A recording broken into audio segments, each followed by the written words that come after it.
Hey guys, எல்லோரும் எப்படி இருக்கிறீங்க? எல்லோரும் சூப்பராக இருப்பீங்கன்னு நினைக்கிறேன். நானும் சூப்பராக இருக்கிறேன்.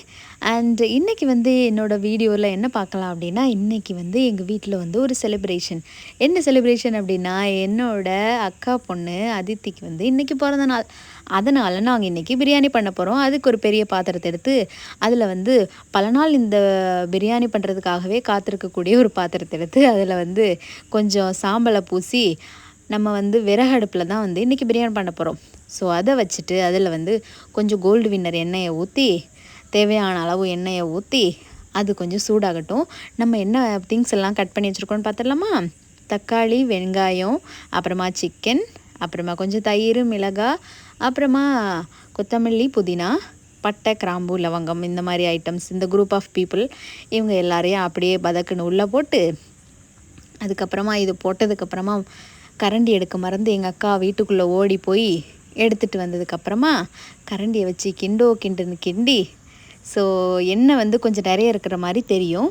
பட் நாங்கள் ஒரு 3 கிலோ அரிசியை பிரியாணி பண்ண போகிறோம். அதனால் நிறைய இருக்கிற மாதிரி தான் தெரியும். அதுக்கப்புறமா வெங்காயம், ஒரு 4 பெரிய வெங்காயத்தை நல்லா கட் பண்ணியாச்சு. இது நிறைய ஊர்களில் வெங்காயம்னு சொல்லுவாங்க, உள்ளின்னு சொல்லுவாங்க, பல்லாரின்னு சொல்லுவாங்க. நம்ம ஊரில் இதை வெங்காயம்னு சொல்லுவோம், பல்லாரின்னு சொல்லுவோம். ஸோ அந்த பல்லாரியை 4 வெட்டி அப்படியே உள்ளே போட்டு வதக்குன்னு வதக்க வேண்டியதுதான். ஸோ இதுதான் எங்கள் வீட்டில் பழமையான முறையில் பண்ணக்கூடிய விறகடுப்பு. நாங்கள் அடிக்கடி இந்த வீட்டில் இதில் தான் சமைப்போம். அப்படியே எங்கள் பக்கத்து வீட்டில் இருக்கக்கூடிய அழகை பார்க்கலாமா? இது எங்கள் வீட்டில் இருந்து பார்த்தோம் அப்படின்னா, எங்கள் வீட்டில் சைடில் இருந்து பார்த்தோம் அப்படின்னா இது பக்கத்து வீட்டில் உள்ள மரங்கள். அது அப்படியே கொஞ்சம் அழகாக இருக்கும். இது எங்கள் வீட்டில் ஃபுல்லாகவே மரங்கள் எதுவுமே கிடையாது. அதனால் பக்கத்து வீட்டில், சுற்றி இருக்க வீட்டில், எல்லார் வீட்லேயுமே மரங்கள் இருக்கும். ஸோ அதை நாங்கள் ரசித்தபடியே இருக்கிறோம். அதுக்கப்புறமா இன்றைக்கி காலையில் எழுந்திரிச்சு ஒரே வேலை துணி துவைத்தல் தான். எங்கள் வீட்டில் கொஞ்சம் மெம்பர்ஸ் அதிகமாக இருக்கிறதுனால பயங்கர துணி. அதனால் எல்லா துணியையும் துவைச்சி காய போட்டு அதுக்கப்புறமா ரொம்ப டயர்டானதுக்கப்புறமா தான் பிரியாணிக்கு வந்தோம். ஓகே, நம்ம இப்போ பிரியாணிக்கு வரலாம். இங்கே வந்ததுக்கப்புறமா ஸோ இப்போ வெங்காயம் நல்லா வந்துடுச்சா? அதுக்கப்புறமா நமக்கு தக்காளி, ஒரு பெரிய 4 தக்காளியை கட் பண்ணி அப்படியே அதை உள்ளே போட்டு லைட்டாக கிண்டி விட்டதுக்கப்புறமா அதை மூடி வச்சிடணும். எப்போவுமே நம்ம தக்காளி வேக வைக்கும்போது மூடி வச்சு வேக வச்சோம் அப்படின்னா சீக்கிரமாக வெந்துடும் அப்படின்னு சொல்லியிருக்காங்க. அதனால் நாங்களும் மூடி வச்சு நல்லா வேக வச்சாச்சு. வேக வச்சதுக்கப்புறமா இந்த மாதிரி தான் வந்தது. இது நல்லா வந்துடுச்சு. வெந்ததுக்கப்புறமா கொஞ்சமாக அந்த புதினாவும் கொத்தமல்லியும் கட் பண்ணி வச்சுருந்தோம் பார்த்திங்களா, அதையும் உள்ளே போட்டாச்சு. அதுக்கப்புறமா அந்த மிளகாவையும் முன்னாடியே போட்டாச்சு. ஸோ போட்டதுக்கப்புறமா இஞ்சி பூண்டு பேஸ்ட்டு இதை அப்படியே கொஞ்சமாக நல்லா மிக்சியில் போட்டு அரைச்சி அதுக்கப்புறமா இதையும் உள்ளே போட்டு நல்லா கிண்டி விட்டாச்சு. சில நேரங்களில் நிறைய ப்ரொசீஜர்ஸ் முன்னாடி பின்னாடி இருக்கும். அது ஒவ்வொரு வீட்டுக்கும் மாறுபடும். அதெல்லாம் நம்ம கணக்கெடுக்கக்கூடாது. இதெல்லாம் நல்லா கிண்டி விட்டதுக்கப்புறமா இதுக்குள்ளே நம்ம மசாலா பொடி போடுறோம். இதில் பிரியாணி மசாலா அப்படி நாங்கள் எதுவுமே போடவே இல்லை. ஜஸ்ட்டு மிளகாய் பொடி, அப்புறமா மஞ்சள் பொடி, அப்புறம் தனியாத்தூள், கொத்தமல்லி தூள் இதெல்லாம் போட்டதுக்கப்புறமா அது நல்லா கொஞ்சம் வெந்ததுக்கப்புறமா நாங்கள் சிக்கன் போட்டோம். சிக்கன் ஒரு 3 கிலோ எடுத்திருந்தோம். இது கடையிலே இந்த மாதிரி ஃப்ரெஷ்ஷான சிக்கனை அப்போவே கட் பண்ணி அப்போவே நமக்கு சிக்கனை பீஸ் போட்டே கொடுப்பாங்க. அது நாங்கள் பெரிய பீஸாக தான் கேட்டிருந்தோம். பிகாஸ் நாங்கள் லார்ஜ் அமௌண்ட்டாக பண்ணுறதுனால பெருசாக இருந்தால் தான் நல்லாயிருக்கும் அப்படி சொல்லிட்டு பெருசாக கட் பண்ணி வாங்கிட்டு வந்தாச்சு. இப்போ அதையும் கழுவி உள்ளே போட்டு நல்லா மிக்ஸ் பண்ணியாச்சா? மிக்ஸ் பண்ணதுக்கப்புறமா கொஞ்சம் நேரம் மூடி வைக்கணும். ஏன் அப்படின்னா அந்த சிக்கன் நல்லா வெந்து வரணும். நல்லா இப்போ வெந்து வந்துடுச்சு பாருங்கள். அந்த சிக்கன்லேயே கொஞ்சம் தண்ணிலாம் இருக்கும். அதெல்லாம் வந்ததுக்கப்புறமா தான் இந்த மாதிரி தண்ணி இருக்குது. இப்போ தேவையான அளவு உப்பு போடுறோம். நாங்கள் உப்பு ஒவ்வொரு வீட்டில் நிறைய போடுவாங்க, ஒவ்வொரு வீட்டில் குறைய போடுவாங்க. அதனால் நம்ம வீட்டில் அதிகமாக போடுறது கிடையாது. கொஞ்சமாக போட்டாச்சா? போட்டதுக்கப்புறமா அதையும் கொஞ்சம் நேரம் வச்சு நாங்கள் மூடி வச்சு வேக வச்சோம். ஏன்னா சிக்கன் நல்லா வெந்தால் தான் ஒரு 3/4 வரைக்கும் வேகணும். அதுக்கப்புறமா தான் நம்ம அரிசியெல்லாம் போடணும். அதனால் எப்போவுமே நம்ம முழுசாக சிக்கனை வேக வச்சோம் அப்படின்னா அப்புறமா அந்த சிக்கன் ரொம்ப அப்படியே பிரிஞ்சு வந்துடும். பிகாஸ் நாங்கள் தயிர் முன்னாடியே போடணும்னு நினச்சோம், ஆனால் போட முடியலை. அதனால் நாங்கள் இப்போ கடைசியாக போடுறோம். எங்கள் அண்ணி சொன்னாங்க இதெல்லாம் முன்னாடியே போடணும் அப்படின்னாங்க. அண்டு பரவாயில்ல, நம்ம எப்போ போட்டால் என்ன, ஒன்றும் பிரச்சனை இல்லை, வந்தால் சரி அப்படின்னு சொல்லிட்டு விட்டாச்சு. ஓகே, இந்த தயிரையும் போட்டு அதுக்கப்புறமா நாங்கள் கொஞ்சம் நேரம் மூடி வச்சாச்சு. இப்படி எப்படி இருக்குது பாருங்கள் சைடில். இந்த சாம்பலை பூசி இருக்கிறதுனால என்ன யூஸ் அப்படின்னா, நம்ம வந்து இந்த சமையல்லாம் பண்ணி முடிச்சதுக்கப்புறமா நம்ம வந்து பாத்திரம் கழுவும் போது ஈஸியாக இருக்கும். நம்ம வந்து அடுப்பில் சமைக்கணும் பார்த்திங்களா, அதனால் கறி பிடிக்கும். அதனால் அது சமைக்கிறதுக்கு அப்புறமா அதை கழுவும் போது ஈஸியாக இருக்கும். அதனால தான் இந்த சாம்பலெல்லாம் பூசி வைக்கிறது. நீங்களும் உங்கள் வீட்டில் வந்து இந்த மாதிரி அடுப்பில் வந்து சமைக்கிறீங்க அப்படின்னா, பெரிய பாத்திரங்கள் வச்சு சமைக்கிறீங்க அப்படின்னா, இந்த மாதிரி ஒரு சின்னதாக ஒரு சாம்பலை அள்ளி பூசிட்டு அதுக்கப்புறம் சமைச்சு பாருங்கள். அது வந்து கழுவும் போது ஈஸியாக இருக்கும். ஸோ இது ஒரு குட்டி டிப்ஸ். இது வந்து எங்கள் அம்மா தான் இந்த மாதிரிலாம் சின்ன பிள்ளைகளில் பண்ணுவாங்க. அதுக்கப்புறமா நாங்களும் அப்படி பண்ண ஆரம்பிச்சிட்டோம். இப்போ வந்து நம்ம வந்து பாசுமதி ரைஸ் வந்து நாங்கள் வாங்கியிருந்தோம். இது வந்து இந்த இண்டியா கேட்டுன்னு சொல்லிட்டு ஒரு பிராண்ட் இருக்குது பார்த்திங்களா, அந்த பிராண்டு தான் நாங்கள் வாங்கியிருந்தோம். 1 கிலோ 3 கிலோ பாக்கெட் வாங்கிட்டு வந்திருந்தோம். அதில் வந்து 3 பாக்கெட்டுமே போட்டாச்சு நாங்கள் வந்து. ஸோ தண்ணி வந்து அளவு வந்து ஒவ்வொரு அரிசிக்கும் ஒவ்வொரு அளவு சொல்கிறாங்க. ஸோ நம்ம வந்து 3 கிலோ எடுத்ததுனால 3 லிட்டர் தண்ணி, அதுக்கப்புறம் கூட கொஞ்சம் தண்ணி ஊற்றிருந்தோம். ஸோ கரெக்டாக இருந்தது. ஸோ இப்போ தண்ணி ஊற்றியாச்சு, அரிசியும் போட்டாச்சு. இதுக்கப்புறமா அப்படியே நாங்கள் வந்து மூடி வைக்க போகிறோம். இதில் வந்து சமைக்கிறது யாருன்னா எங்கள் அக்கா, தீ பற்ற வைக்கிறது எங்கள் அம்மா, அதுக்கப்புறமா பக்கத்தில் வந்து ஐடியா கொடுக்குறது எங்கள் அண்ணி, அப்புறமா நான் வந்து வீடியோ எடுக்கிறதுக்கு எங்கள் தம்பி வந்து அப்பப்போ சூப்பர்வைசர் பண்ணிட்டு போவார். அப்புறமா எங்கள் பாப்பா வந்து வீட்டுக்குள்ளே. இந்த மாதிரி நாங்கள் வந்து குடும்பமாக இருக்கிறோம். ஓகே, அது ஒரு பக்கம் இருக்கட்டும். இப்போ வந்து பிரியாணி எல்லாம் வந்துடுச்சு. கொஞ்சம் தண்ணி கூட ஆன மாதிரி எனக்கு ஃபீல் ஆச்சு. அண்டு மோரோவர் நல்லா தான் இருந்தது. அதுக்கப்புறமா தம் போடுறதுக்கு அதுக்குள்ளே இருக்கிற அந்த தணல்லாம் இருக்கும் பார்த்திங்களா, அதை அப்படியே தூக்கி நல்ல பெரிய மூடி போட்டு மூடினதுக்கப்புறமா இதையும் போட்டு வச்சாச்சு. எப்படி வைக்கிறாங்க பாருங்கள், இது எங்கள் அம்மா தான் வைக்கிறது.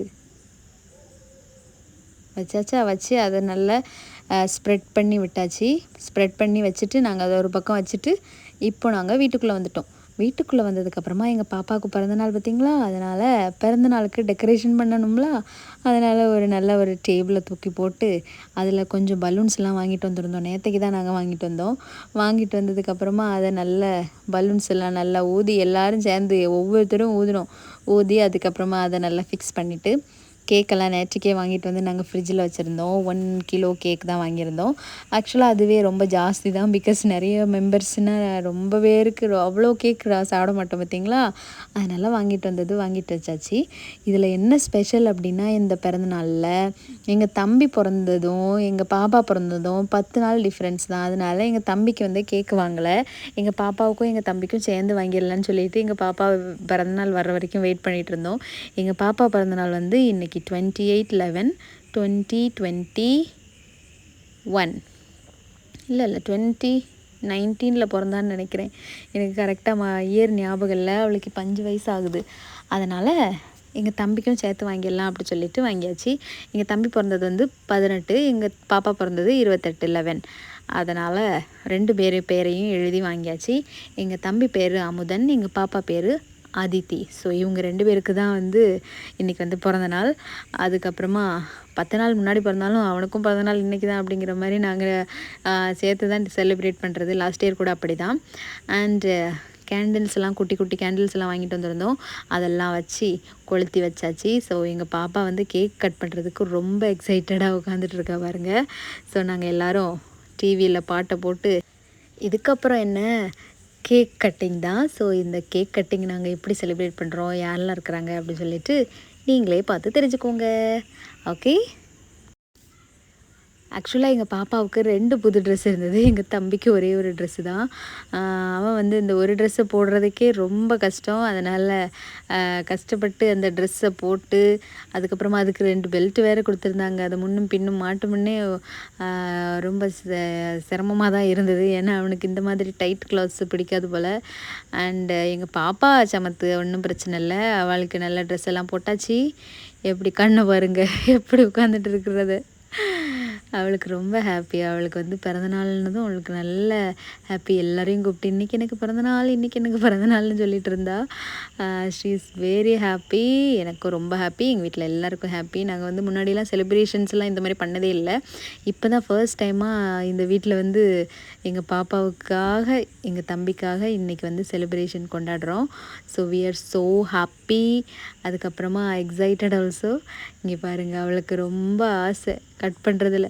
ஸோ ஃபேனெல்லாம் ஆஃப் பண்ணிவிட்டு கேண்டில் கொளுத்திட்டு ஊதியாச்சு. ஊதினதுக்கப்புறமா எல்லோரும் சேர்ந்து ஒரு பாட்டு பாடியாச்சு. பாட்டு ஹாப்பி பர்த்டே எல்லாம் பாடியாச்சு. அப்புறமா டிவிலையும் நாங்கள் வந்து போட்டுட்ருந்தோம். பின்னாடி வேறு டிவியில் என்ன படம் எல்லாம் ஓடிட்டே இருந்தது.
ஸோ எங்கள் பாப்பா தம்பி 2 பேரையும் சேர்த்து ஒரு ஃபோட்டோலாம் எடுத்துக்கிட்டேன்.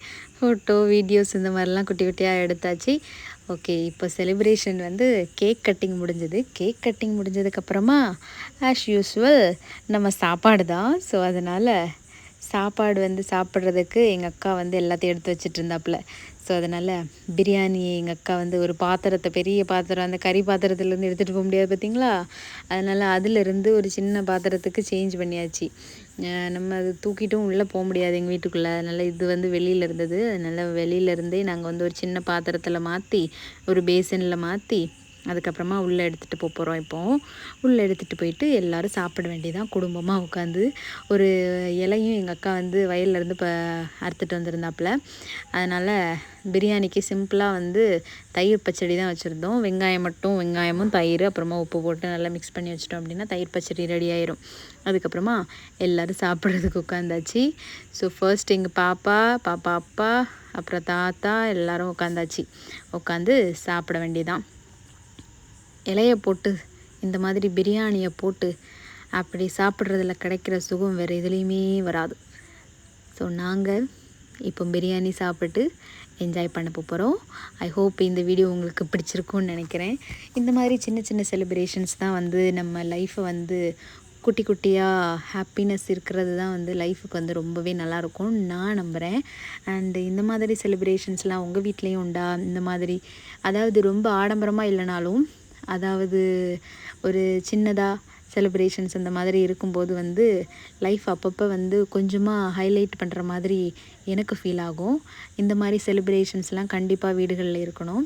காசு இருக்கோ இல்லையோ நம்ம வந்து காசு இருக்கிறதுக்கு ஏற்றவாறு நம்ம வந்து செலிப்ரேஷன் பண்ணிக்கணும். செலிப்ரேஷன் பண்ணலைனாலும் அது வந்து ஒன்றும் பிரச்சனை கிடையாது. நான் ஏதோ உளர்றேன்னு நினைக்கிறேன். ஓகே தேங்க்ஸ் ஃபார் வாட்சிங் கைஸ். ஐ ஹோப் இந்த வீடியோ பிடிச்சிருக்கும்னு நான் நம்புகிறேன். அண்டு இந்த வீடியோ உங்களுக்கு பிடிச்சிருந்தது அப்படின்னா please like, share and comment. And உங்களோட ஃப்ரெண்ட்ஸுக்கும் ஷேர் பண்ணிவிடுங்க. இந்த மாதிரி நினைவுகள் உங்களுக்கும் ஞாபகம் இருக்குது அப்படின்னா ஷேர் பண்ணிவிடுங்க.